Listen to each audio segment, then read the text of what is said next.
Hey, Shalom Akim. First and foremost, and give all praises and glory unto Yahweh, Ba'Hashem Yahushai, Ba'Hashem Rachakurash. Double honors unto the elders, apostles of Great Millstone, the elders of Great Millstone, intercourse. Peace and blessings unto the hopeful elect, the sincere servants of Yahweh, Ba'Hashem Yahushai, serving him in truth and sincerity. Yes, so we're coming back with another lesson to the Spirit.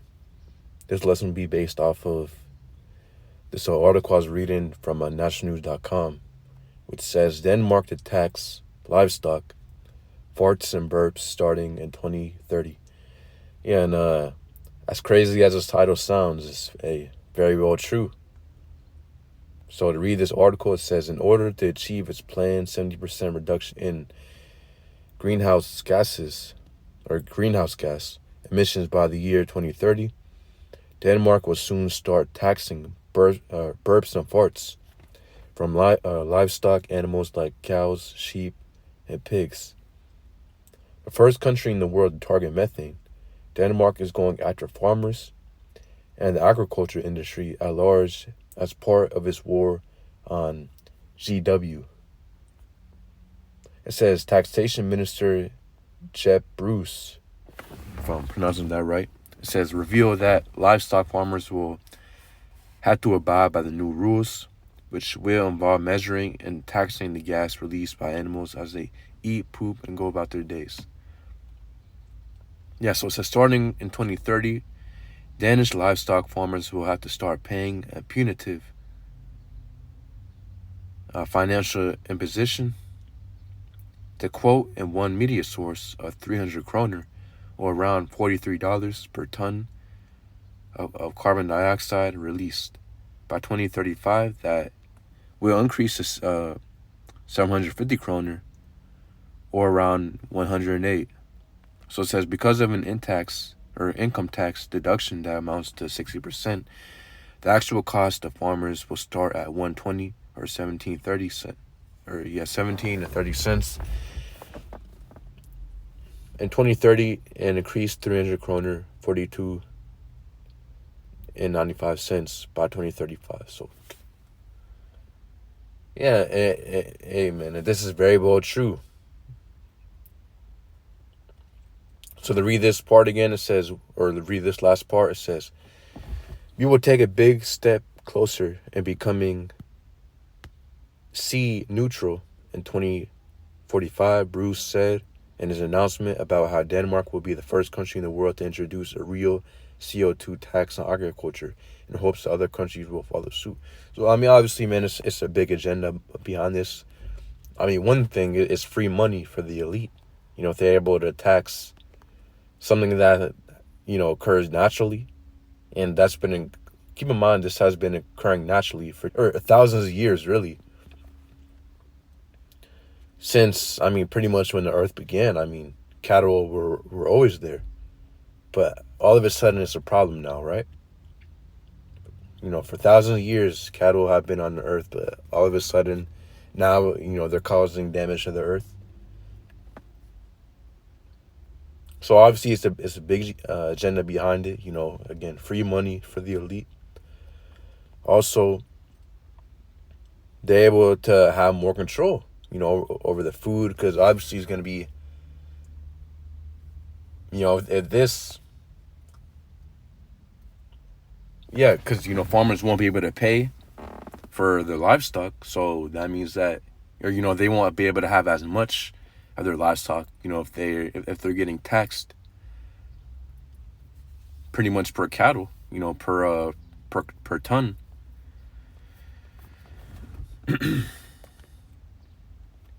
Yeah, so it says greenhouse taxes are big business. New Zealand attempted the very same thing for plans to implement a burp and fart tax on livestock starting 2025, but it was scrapped following heavy criticism from farmers, as well as a major political change in 2023 after the far left bloc led former Prime Minister Jacinta Ardern was replaced with a center right one. Yeah, so, but hey, as we know, Esau has the ability, man, to make any any law to come to pass, no matter how draconian or no matter how grievous the law is. Let's go ahead and get Isaiah chapter 10 and 1. It says, "Woe unto them that decree unrighteous decrees, and the right grievousness which they have prescribed." Yeah, and this is without a doubt an unrighteous decree, unjust decree. I mean, really, it makes no sense. Because again, cattle have been on the earth for thousands of years, since the beginning of the earth, man. And you're telling me that now it's a problem? It says, "Woe unto them that decree unrighteous decrees, and that right grievousness which they have prescribed." Let's go ahead and get this. Well, let's go ahead and get real quick the word for grievousness. It says it's the Hebrew word aimal. Yeah, it says mischief, misery. Yeah, iniquity, miserable.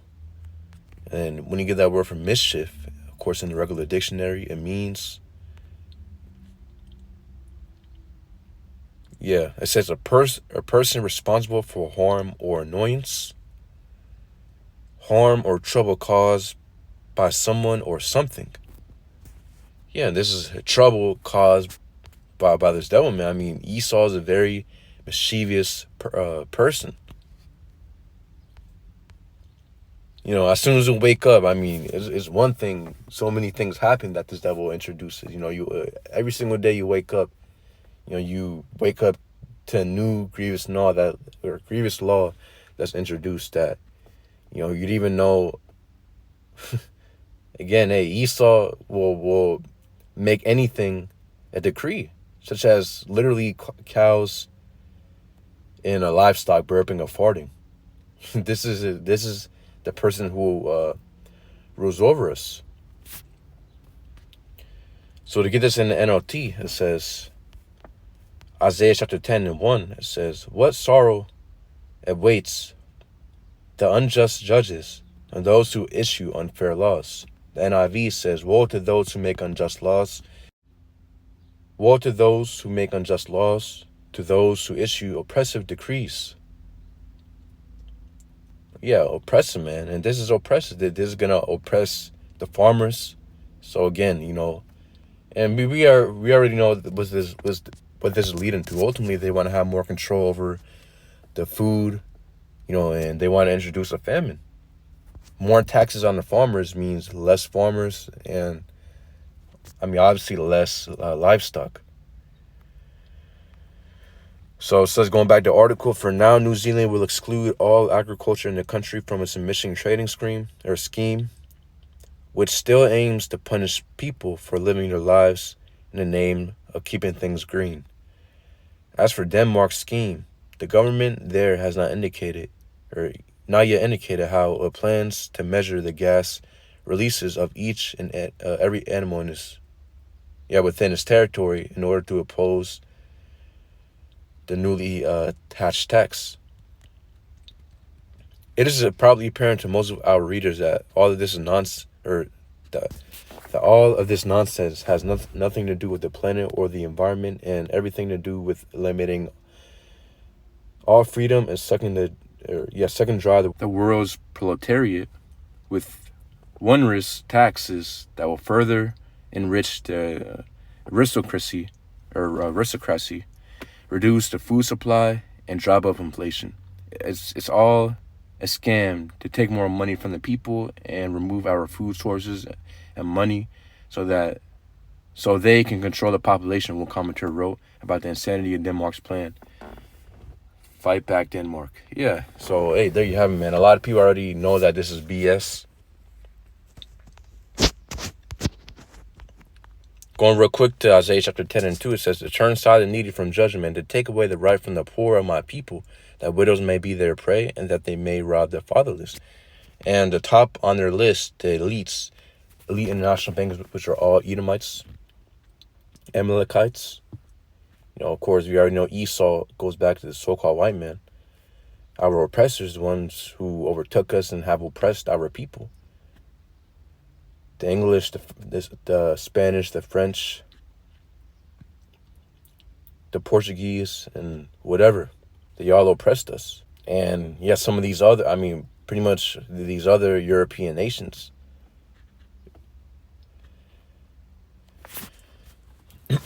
Yeah, so it says, oh yeah, and by the way, I went ahead and went to another article about how much the rich, or the different classes of emitters, CO2 emitters within the world. So, they divided it up by countries, and then they did it by social class. So it says a closer look at the income group reveals even more dramatic disparities among the top of the curve. As the Stockholm Environment Institute estimates, the richest 0.1% of the world's population emitted 10 times more than all the rest, or it says all the rest of the richest 10% combined, exceeding a total footprint of 200 tons of CO2 per capita annually. With this 0.1%, or says within this 0.1% are the billionaires and multimillionaires whose emissions intensive super yachts, private jets, and mansions have attracted the attention of the sea activist. So hey man, there you have it. So, if these guys are trying to tax and make the world quote unquote green, and, reduce CO2 emissions, well, I mean, the people writing these laws should be the first ones to show the example. Because again, these same guys who are writing these laws and controlling this agenda are the same guys who are flying their jets, countless times a year. They got their own private jet. Again, they have their mansions using up all that electricity. They have the different. Obviously, they have some of these billionaires own big corporations or big massive franchises. So they have their different stores scattered amongst the whole entire U.S. or the whole entire world. I mean, let's go ahead and start with the rich, right? It says super yacht. Yeah, super yachts, private jets, and mansions have attracted attention of sea activists. Yeah, no, I remember it was another news article about, or just really Taylor Swift. She was trying to push for that too for CC, but the amount of times she uses her private jet exceeds the CO2 emissions of a person driving a car per year. So hey. So, obviously, hey, and Esau, he's very hypocritical. So it says, Proverbs chapter 4 and 16, for they sleep not except they have done mischief, and the sleep is taken away unless they cause some to fall. Yeah, and these guys literally lose sleep unless they introduce mischief and, put and cause you to fall. I'm starting with you Israelites. The last thing that Esau wants is for the Israelites to get back into power, to rule again. So what does he do? He introduces these different, again, these grievous laws. He tries to taint the minds of our people with the food, the air, the water, the education, with the entertainment, the media, and the things that we see day to day. So getting real quick, Proverbs chapter 29 and 2 says, when the righteous are in authority, the people will rejoice. Yeah, when the righteous are in rulership, like the Israelites, for example, when King Solomon was in rulership, there was a period of when the earth was in a peaceful period for 40 years. And every nation was rejoicing. Nations were bringing gifts unto King Solomon and acquiring of his wisdom. And it was a peaceful time. It says, when the righteous are in authority, the people rejoice. But when the wicked beareth rule, the people mourn. Yeah, and ever since Esau has been in rulership and ruling the world, the world, people have been mourning, man. And the world has been on the fastest decline you ever seen. Yeah, but when the wicked beareth rule, the people mourn. Yeah, and they introduce stupid, just laws that don't even make sense, and they try to oppress the people with it. And I mean, the big part is that they actually try to show scientific research of why this makes sense, which again is completely laughable. It says, yeah, it says in 1870s, 55 million bison were wiped out on the U.S. Great Plains, and there was no global cooling, wrote another. This proves beyond a shadow of a doubt that cow emissions are not a CE factor. This is a hoax. Yeah, man, hey, that makes sense. It says, we know that CO2 has absolutely no effect on planetary temperatures, said someone else. These wildly ignorant people still claiming such things is beyond absurd at this point. Yeah, these are the same guys who claim that they're, experts and they're scientists, the top scientists, and they have all these degrees and whatever. It says the sun and how it cycles is a driver of planetary temperatures. Always has been. It says See, the movie, The Cold Truth, features a leading climatologist from Harvard, Princeton, Europe, Israel, and Nobel Prize winners, all debunking the CO2 myth. By the way, the science data absolutely shows that CO2 goes up after a warming cycle, not before. It is not the cause. So, I mean, hey.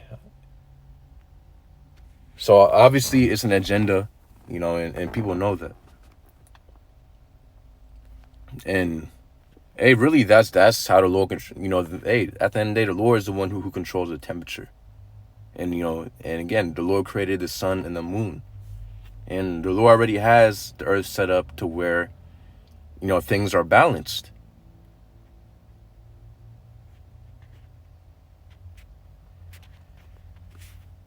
But hey, the longer we're here, the more grievous laws we're going to face until Esau introduces that ultimate grievous law, which is the mark of the beast I've spoken about in Revelation chapter 13 and 16.